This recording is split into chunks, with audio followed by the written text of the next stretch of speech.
Shalom Dammit, my friends, my television viewers, my enemies, my creditors. Welcome to the 4th episode of my weekly television show, Shalom Dammit. I am Rabbi Sol Solomon of Temple Sons of Bitches in Great Neck, New York. And if I look a little fatter than I did last week, it's because I'm still having leftovers from the Sisterhood's delicious bake sale. In the last 3 days, I have eaten more brownies than a lesbian scoutmaster. I am so grateful to Shirley Grossman and her daughter Zippy for organizing the sale, which has so far brought in $87, more than doubling last year's take. And there's still some goodies left over. So if you want to bring the deliciousness home to your family before it gets stale, do it sooner than later because it's already turning. Just come to the shul right off Croydon Avenue in beautiful Great Neck. Look for the giant menorah with SOB on the front, and I'll be the SOB in the back. But you know, as long as I have you here for half an hour, let us do as we do every week and celebrate Jewishness, our culture, our teachings, our faith. And let's have some fun. So, on today's program, we have the usual Daf Shavuah. This is where we study a passage in the Torah, wrestle with it, and glean its meaning. Rather than a dead ancient book, this helps make the Torah a living, breathing being, like a Sasquatch. And speaking of living, breathing beings, we will also do some exercises to keep our bodies as limber as our brains. I call it Rebbe-Robics or Chai Chi. People with heart conditions, welcome to the club. So don't touch that dial or whatever else it is you're touching. Stay with us for this 4th episode of Shalom Dammit, dammit. Hey baby, are you looking for a good time? Well, let me tell you, it's always a good time for the Torah. That's right, nighttime, morning time, in the supermarket, on an airplane, especially on an airplane, is a good time to study the words and deeds of Hashem Yisborech. When the Orthodox do it, they call it Daf Yomi, because they take a page a day, one page of the Tanakh, and learn about it. Unfortunately, we do not have that kind of time on this program, but we do have a few minutes to dip into the good book for a goddamn good time. So, where we left off last week, Hashem had just made all these remarkable things on the planet. Dry land, rocks, mountains, fruits, vegetables, trees, herbs, and the occasional kudzu. Then he looked it over and he called it a day. Day 3, to be exact. But on the 4th day, did he rest? Did he go bowling? Did he go looking for Sarah Silverman videos on YouTube? No. He had much more important work to do. Genesis chapter 1, verse 14. And God said, "Let there be lights in the firmament of the heaven to divide the day from the night." Okay. What the hell is going on here? Didn't he create light in day 1? In fact, that's pretty much all he did on day 1. After creating the heavens and the earth, he put the light on and saw that it was good. Clap on, clap off, first day. So, what's going on now that he is again saying, "Let there be light"? Does Hashem have Alzheimer's? Maybe a day and night back then could have been 20 billion years. Maybe Hashem forgot. I'm 50 and I can't remember what I had for breakfast. But no, of course, Hashem can do and remember everything. That's how he can carry on all those grudges. So, it's not a memory lapse. And it's not that he screwed up the first time. He didn't invent light that also smelled like bad fish. It didn't need more R&D. Notice the phrasing of the line about day 4. And God said, let there be lights in the firmament. Lights, plural, as in many, as in a different kind of light from day 1. At this point, it helps to know a little Hebrew. And luckily enough, I myself know a little Hebrew, named Yossel. So I asked Yossel, what's the deal with the 2 kinds of lights? And he said, the Hebrew word for light is or. And I said, or what? And he said, no, the word, or. And I said, the word, or what? And then he called me a putz and smacked me. But not before explaining that the Hebrew word or is used in Genesis when God first creates light. He himself is the light illuminating the world at that point. And he continues to do so for the next 3 days. But then he realizes all these insects and animals are going to be moving in, and eventually man. So the planet is going to have to be self-sustaining. He doesn't want to have to get up at 4:30 every morning to make light in the sky. He doesn't want to be obligated 15, 16 hours a day to turn himself on. Even Ron Jeremy can't do that. So he creates a system that lights and darkens and nurtures itself. Remember, last time I pointed out that when he was creating fruits and trees, the Torah says the earth brought these things forth, rather than Hashem pointing a magic wand and they appeared. Same thing here. Now there'll be a sun and a moon, and they're doing their own thing. Me'orot, not or, not pure light. Me'orot, many lights, the plural for givers of light. Let there be signs in the firmament of the heaven to divide the day from the night, and let them be for signs and for seasons and for days and years. Now the universe has a structure, signs and seasons. Signs meaning, ooh, the days are getting shorter, better start preserving the pickles. Signs meaning, oh, full moon, all the crazies will be in the public library today. And days and years finally created, so middle-aged women can have birthdays that they don't acknowledge. And let them be for lights in a firmament of the heaven to give light upon the earth. And it was so. And God made 2 great lights, the great light to rule the day and the lesser light to rule the night. Oprah and Jay Leno. Assumedly, the writers of the Bible thought the moon was just a 40-watt version of the sun. They didn't know about reflection and all that. They just thought there was a big light for the day and a dim one for the night and the stars. And God set them in the firmament of the heaven to give light upon the earth. Well, that's redundant. Why else would he put up 2 big lights? For a piñata party? But notice, in verse 16 and verse 18, Hashem is establishing a class system. These lights are to rule over the day and over the night. Even amidst the clouds and the stars, where everything seems so free and unfettered, there is still a system. Even something as basic and all-encompassing as light has a job to do. I think the lesson we learn from this is that nobody gets off scot-free. The boss who looks like he's rich and plays golf all day, maybe he does, but he's also the one who has to kiss tuchus with the board of directors twice a year. To paraphrase the great Robert Zimmerman, doesn't matter who you are, you still gotta serve somebody.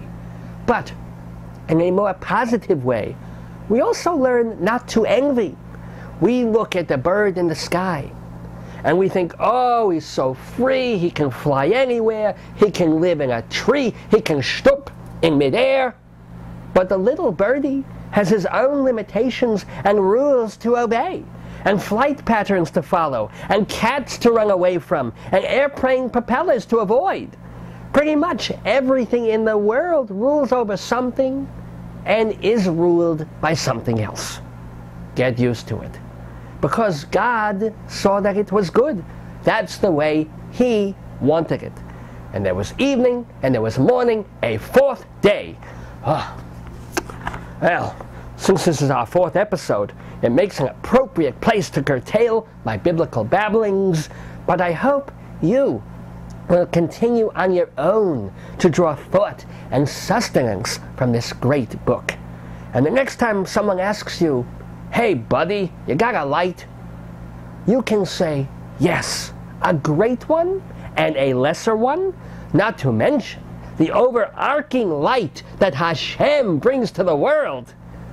I have said this to people, and it has gotten my ass kicked, but it was worth it. What time is it? That's right, it's quiz time, everybody! Time to test your knowledge of Hebraica and Judaica Tudaica. Now, don't panic. Don't suffer from test anxiety. You will not be graded. Maybe degraded, but that's just you. Now, I've heard from some people that the previous quiz was a little difficult, a little too arcane for the average viewer. But have no fear. The Rebbe is here, and he has dumbed down this kosher quiz just for stummies like you. So, let us begin, even before the actual quiz, with a sample question. This will get you into the frame of mind, the spirit of the quiz, and perhaps allay your misery. So, our sample question is a word quiz. You have to fill in the blank letter to finish the Jewish word. Are you ready? Here's the word. Take your time. Use logic if you need to. Now remember, the first letter and the third letter are consonants, so there's a very good chance the missing letter is a vowel. That's A, E, I, O. Are you getting close? Okay, I'll give you a hint. The answer is up to you. Only you can finish the word. Please tell me you don't need more hints. That's right. The word we're looking for is putz. P-U-T-Z. It's a Yiddish word.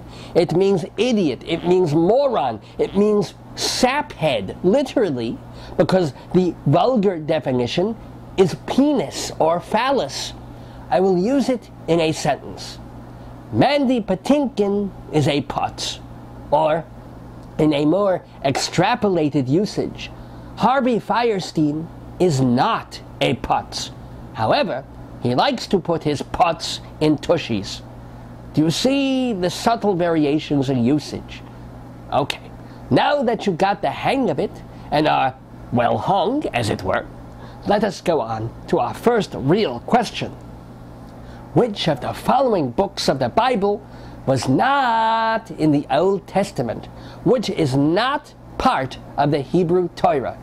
Habakkuk, Malachi, Hebrews, or Hosea? One of these books is not like the other. One of these volumes is a disgrace. Can you tell which one was written by Goyim, which belongs in the fireplace? Is it Habakkuk, Malachi, Hebrews, or Hosea? Well, this is kind of a trick question, because the one book you'd think was the most likely to be in our Bible is not. It's in theirs. Hebrews is this long screed by God, allegedly told to the Apostle Paul about why Jesus Christ was king and all that nonsense. So, from a purely literary standpoint, Hebrews is about anything but. Do not be fooled.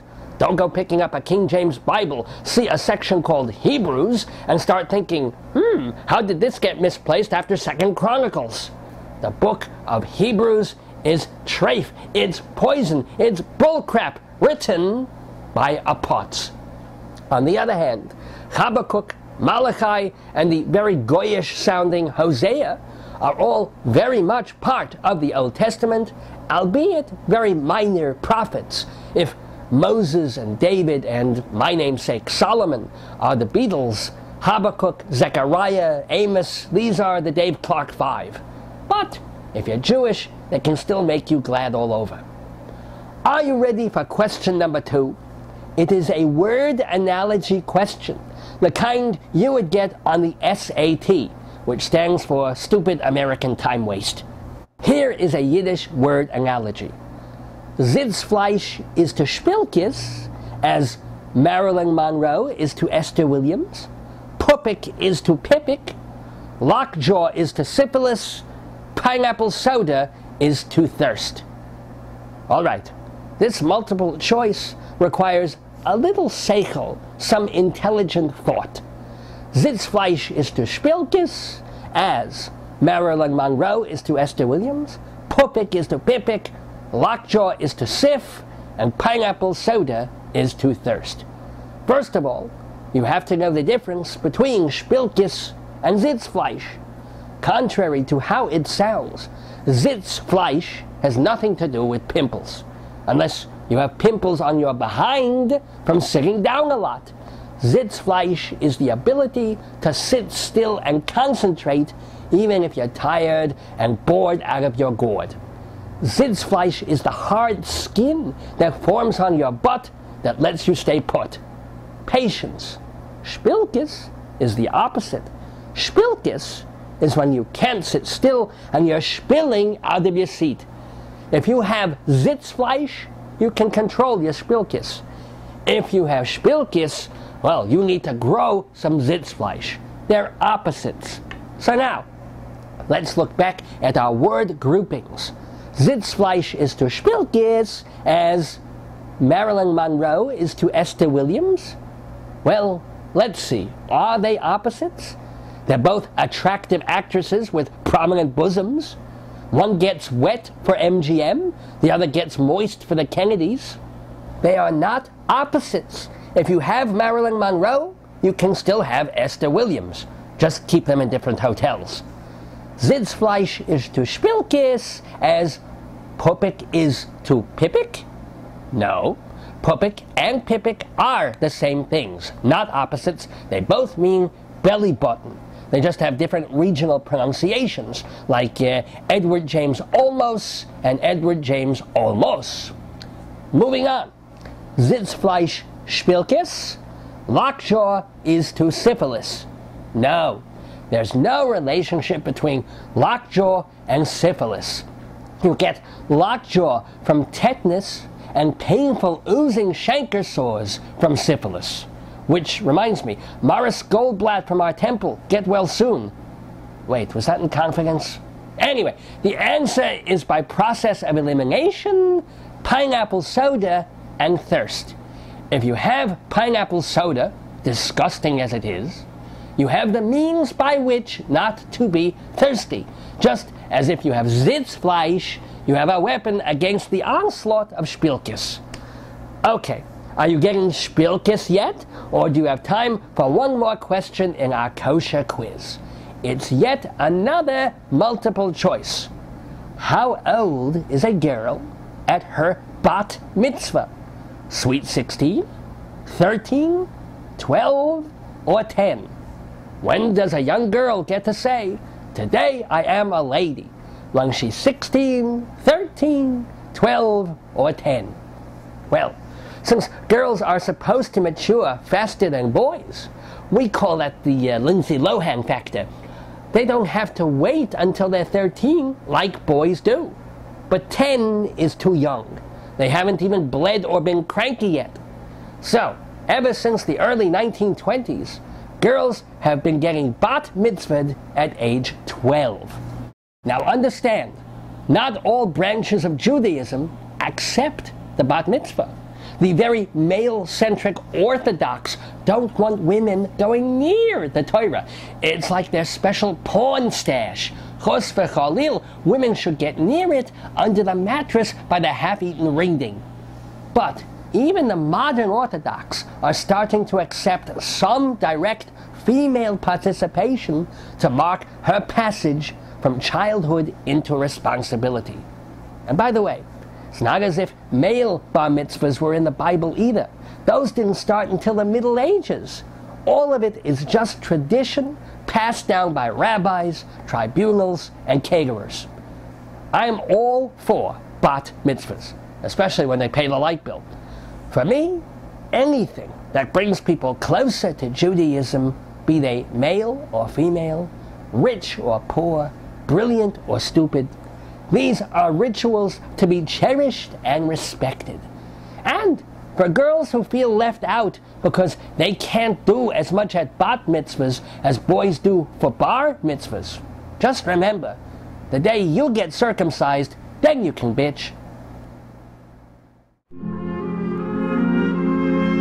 Shalom Dammit! I hope you are enjoying this program. But one thing that worries me is your passivity. You're sitting there watching and listening and maybe having a couple of Joy Bar ring gels, but when the half hour is over, you're still flumping around there like a blob. You're like Lot's wife, a pillar of salt, sugar, and polyunsaturated thoughts. But let no one say that Judaism has to be a static, fattening religion. Although sound mind, sound body is more of a Greco-Roman tradition, nowhere does Judaism forbid staying in shape and nurturing your physical side.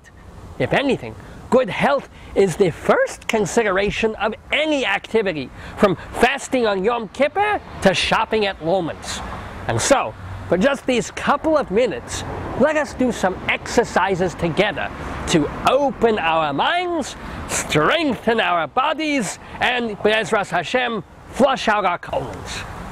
Now, we certainly can't just jump in to heavy activity. That would be like skipping the first 20 chapters of Moby Dick and then going, all right, where's the fish? No, we must build, stretch, shake off the schluppies, as I like to say. But first, before anything else, we must breathe. I know you're already breathing, but I mean good breathing. Deep into the lungs. Fill your man boobs with air. Do it with me now. Come on. Breathe.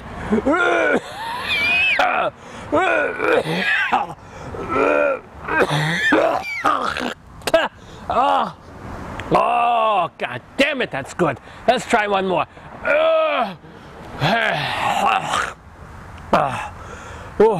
I knew I shouldn't have tried this without my inhaler. All right, now, after the breathing, the stretching. Now, I don't know how many of you practice yoga. I certainly don't. However, I have read a pamphlet about it. They say the first thing you do is to find a comfortable, straight position. You have to stand erect, which I guess is why I should have done this earlier in the morning, but we won't go there. All right, now hold your hands together like the Goyim when they pray. We'll call it the mezuzah position instead. Now in yoga, they begin by saluting the sun. But being an Orthodox Jew, I would rather salute the one who made the sun. So let us all salute Hashem. Population 1, salute! All right, here we go. We bring our hands up over our heads, and then we stretch our arms and our shoulders all the way up. Make believe you're in the supermarket, reaching for the paper towels. Reaching. Where's the one on sale? Where is it? Find it, find it. Now, bring your hands out in front of you like you're a blind person, like you're Helen Keller looking for the waffles. Stretch those arms, stretch the fingers, stretch them out. Now, lower, lower, lower. Now we're going to touch our toes. All right, there we... Oh boy. Oh damn it. All right, maybe next week on that.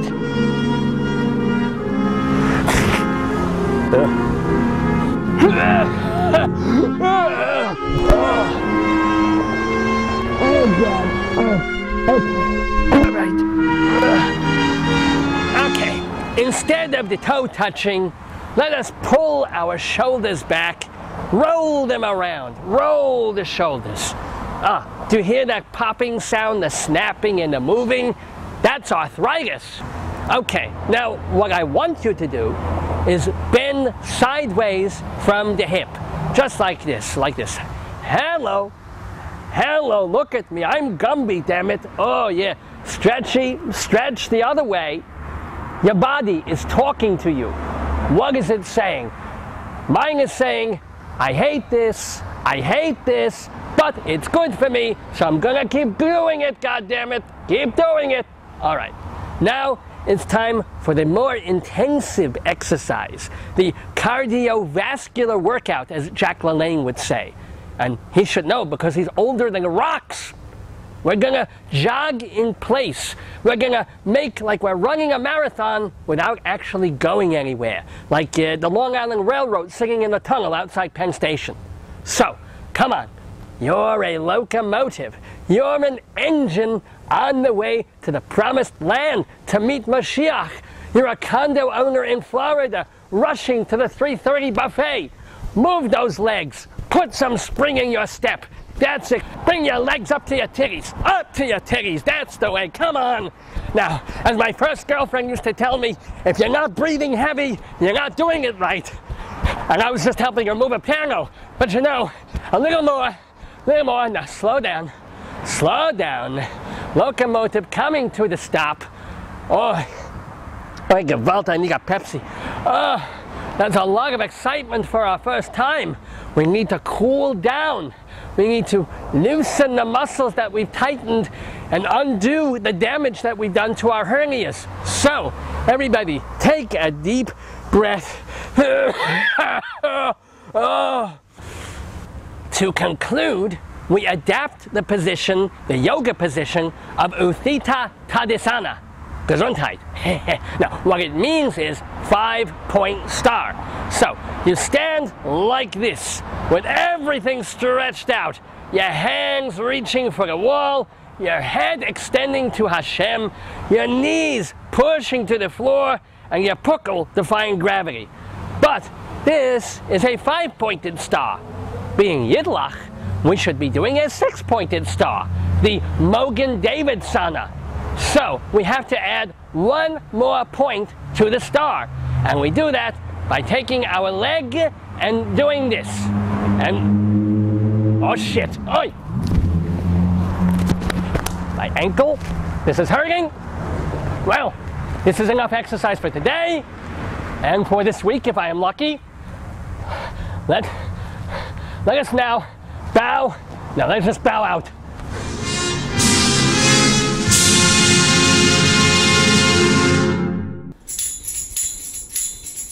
Hoi doi da da doi, hoi doi doi, hoi doi doi doi dum bum, hoi boy da da dum boy boy bum, boy boy boy boy boy boy, boy boy boy, doi doi doi da da doi doi doi doi dum, boy boy boy boy, doi doi da da doi doi boy boy boy bum, ya boy boy boy, doi dum, hoi da da da da doi bum, boy boy boy, doi dum, doi doi doi doi dum.